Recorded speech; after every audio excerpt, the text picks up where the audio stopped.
Kali ini gue akan mau review semi unboxing, tapi karena ribet tadi jadi langsung gue buka aja dari kardusnya. Ini adalah helm KYT Titikors. Titikors, kebaca kan? Oke, jadi Titikors yang ini adalah yang serinya Lorenzo Della Porta, Leopard Racing yang warna ungu-ungu itu. Mari kita cek. Oh ya, kalau kalian bingung, ini gue dapat dua visor. Sebenarnya bukan dapat, gue beli visornya langsung yang dark visor. Jadi ini aslinya adalah kalian dapatnya yang clear, flat clear. Tapi yang terpasang punya gue adalah dark flat.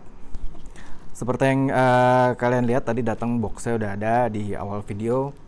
Lalu ini adalah manual book lah ya, user manual kayak buku panduannya. Lalu dapat stiker juga nih, stiker lumayan gede juga. Oke, langsung aja kita buka dari tasnya. Tasnya ini warna hitam ya, hitam merah. Logo KYT di samping, ada list merah. Lumayan oke lah. Ini helm yang sempat viral ya karena gaib. Jadi rilisnya sebenarnya udah dari tahun lalu, udah setahun mungkin. Nah, ini gue beli di Bali karena gue tinggal di Bali. Oh ya, mohon maaf kalau audionya kurang bagus atau gimana-gimana. Ya, cuman pakai clip on yang murah soalnya. Oke, sudah terbuka. Kita lihat bawahnya. Langsung aja lah ya. Ya, ini dia KYT Titikors Della Porta. Nah, ini yang tadi gue bilang, gue udah minta langsung dipasangin dark visor. Helm gaib yang sempat harganya jadi gorengan banget ya katanya. Memang sampai sekarang pun banyak di toko online pun masih susah stoknya. Lalu yang kedua, selain susah stoknya, harganya juga gorengan banget. Setahu gua harusnya harga rilisnya itu mungkin sekitar 900.000 kali ya tahun lalu. Kalau nggak salah kan rilis Maret tahun lalu nih. Tapi sekarang di online shop kayak di Tokped atau yang lain-lain, harganya bahkan bisa menyentuh 1,5 juta. Jadi tinggi banget ya. Shape-nya sangat modern ya. Ini helm-helm kekinian lah kalau gue bilang. Gue pecinta helm yang lebih bulat, lebih klasik, lebih vintage lah, yang lebih simple bentuknya. Kalau kita lihat shape-nya kekinian banget, racing look banget. Spoilernya juga udah lumayan panjang. Dulu kan helm-helm dulu spoiler nggak kayak gini nih, nggak sat gitu kan. Helm tuh masih kayak lurus, paling spoiler kecil-kecil aja gitu. Tapi ini udah racing banget lah ya. Kayaknya sesuai sih sama grafisnya, yang grafis pembalap. Lalu setahu gue juga untuk grafis ini Leopard ini nih, Leopard Racing Team ini nih. Ini ada dua ya. Della Porta tuh yang bendera Itali atasnya ini. Lalu ada Jaume Masia yang benderanya Spain kalau nggak salah, Spanyol, jadi merah kuning merah setahu gue ya. Nah, ini juga ada flat visor, standarnya juga udah flat visor, cuman clear. Ini dark visornya. Lalu ya tipikal review helm lah ya. Kita bisa lihat ventilasi nih, intake-nya dari depan, dan dia agak gede-gede. Bukan gede-gede, apa ya, memanjang gitu. Kalau kalian bisa lihat, memanjang dan bolong-bolong gitu. Cuman satu di bagian depan ini seperti biasa, cuman atas bawah doang. Kalau kalian bisa lihat lebih jelas, ya kan. Lalu di atas ini tepat di jidat lah ya. Kalau biasanya kan ada yang agak di atasnya, agak di kepala. Ini lebih di jidat. Lalu sama naik turun juga bisa, kalau mau lihat tuh bentuknya bolong-bolong gitu. Jadi ke atas tutup, ke bawah buka. Lalu di sini juga ada di belakang. Di belakang ini juga intake ya, tapi biasanya buat airflow. Jadi biar ngalir gitu udaranya. Jadi kalau kalian lihat di depan nih, angin masuk ke sini, keluar dari belakang. Buat aerodinamis. Sama bukaannya juga klik atas bawah. Kelihatan nggak? Ya kan? Nah, untuk outputnya keluarnya tuh di sini. 1, 2, 3, 4. Iya, yang di sini agak tipis banget nih, kecil banget. Kalau kalian bisa lihat, satu kiri kanan, lalu di sini kiri kanan juga. Bawah nggak ada. Bawah cuman ada ukuran. Ini size L, size gua. Sebenarnya kepala gua ukurannya agak nanggung, 58,5 cm lingkar kepalanya. Kurang lebih itu bisa M bisa L. Kalau mau ngepas banget M, tapi itu bakal nonjok banget. Jadi biasanya gue selama ini akan naik ke L. 58,5 tuh gue naik ke L karena lebih nyaman di pipi sama di kupingnya juga. Untuk berat, kalau menurut keterangan dari KYT-nya untuk ukuran L 1450 plus 50. Plus minus 50. Ya standar sih ya. Standar helm single visor. Dia kan belum double visor ya kalau dilihat. Ini visornya cuman ini aja, nggak ada dalamnya. Jadi lebih ringan. Kalau double visor biasanya pasti di atas 1500-an. Mungkin bisa 1600. Tapi ya nggak tahu kalau ada yang lebih ringan juga. Flat visornya sendiri udah ada buat tear off. Ini udah standarnya nih. Di standar clear-nya juga udah ada buat tear off-nya. Lalu dia visor lock-nya, visornya di tengah ya, visor lock-nya. Tapi dia kuncinya cuman ditekan ke bawah aja, cuman. Nah, lalu angkatnya ya angkat biasa aja. Ntar ke bawahin, ini kan nutup, kalian kuncinya bawahin lagi. Ntar bukanya tinggal angkat lagi. Gitu aja sih, simple banget ya.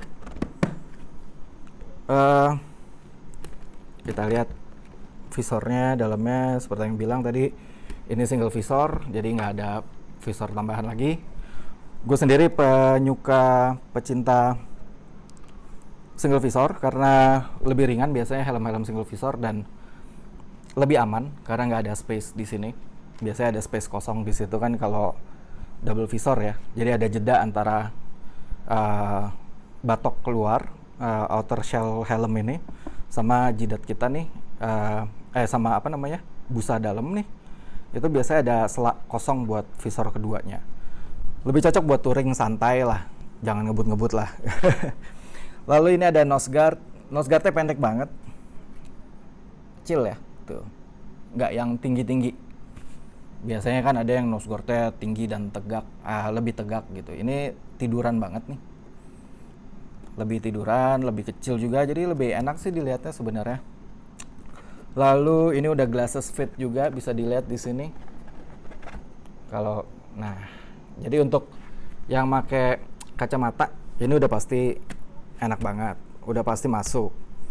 Gue juga pakai kacamata, mungkin nanti bisa gue cobain gitu. Lalu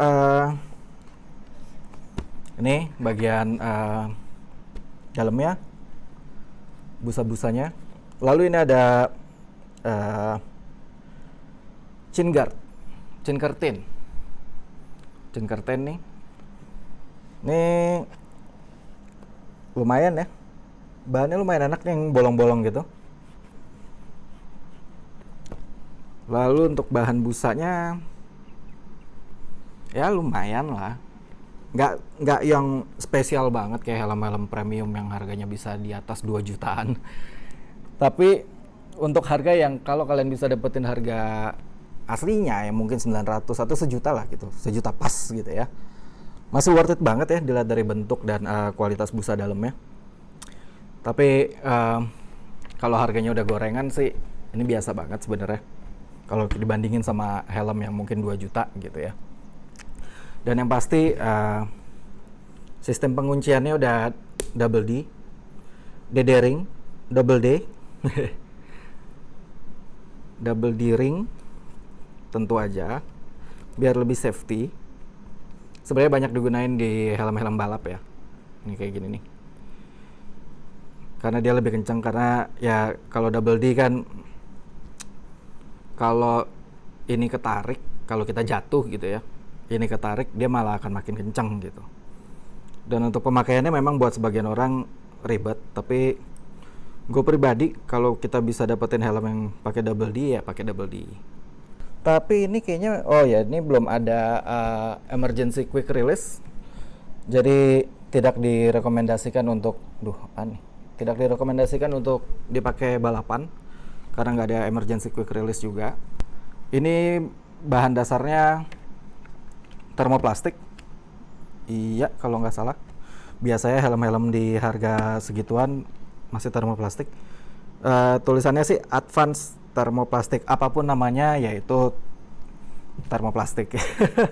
Mau ditulisnya advance, expert, spesial, atau apalah gitu ya, tetap aja itu termoplastik.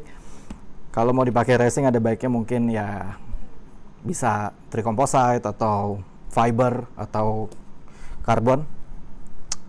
Kalau ini mah masih standar lah. Kasarannya bisa dibilang nih helm harian gayanya balap gitu, tapi bukan untuk balapan. Kalau kalian mau balapan, apalagi di sirkuit, balapan di resmi ya, ada baiknya investasi di helm yang memang khusus balap. Kecuali kalau mau balap liar jalanan ya itu urusan kalian, itu urusan pribadi dengan sang pencipta. Udah pasti lah ya, kayak di helm-helm terbarunya udah pasti semua busa ini bisa dilepas. Lalu ada juga yang bilang apakah ini sudah bisa buat intercom? Sejujurnya gue juga nggak tahu, karena gue nggak pernah pakai intercom. Tapi kalau kita lihat, ya ini harus gue copot dulu dong.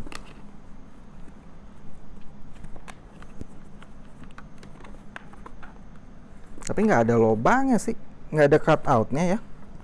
Kalau nggak ada cut outnya, berarti belum dapat yang bisa buat intercom nih kayaknya. Karena gue baca-baca kan katanya kalau yang generasi keduanya itu ada buat intercom ya. Tapi gue nggak tahu karena ini mungkin gue beli yang generasi pertama. Karena buat gue intercom juga nggak terlalu butuh, gue nggak pakai intercom. Jadi kalau kalian mau beli helm ini dan kalian pakai intercom, ada baiknya ngecek langsung atau tanya langsung ke penjualnya atau langsung datang ke tokonya untuk lihat apakah itu generasi yang lama atau yang baru. Karena yang gue baca-baca untuk generasi yang baru harusnya udah ada buat intercomnya. Ini oke banget sih ya.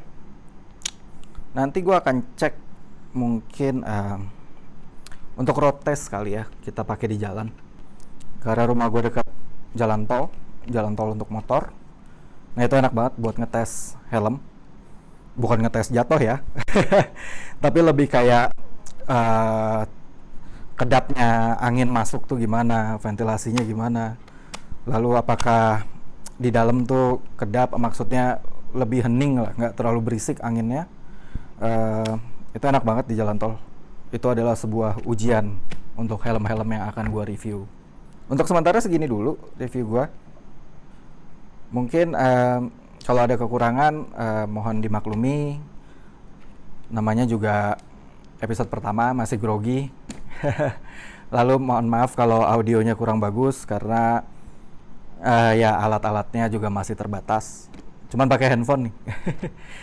Sekian episode ini. Bye.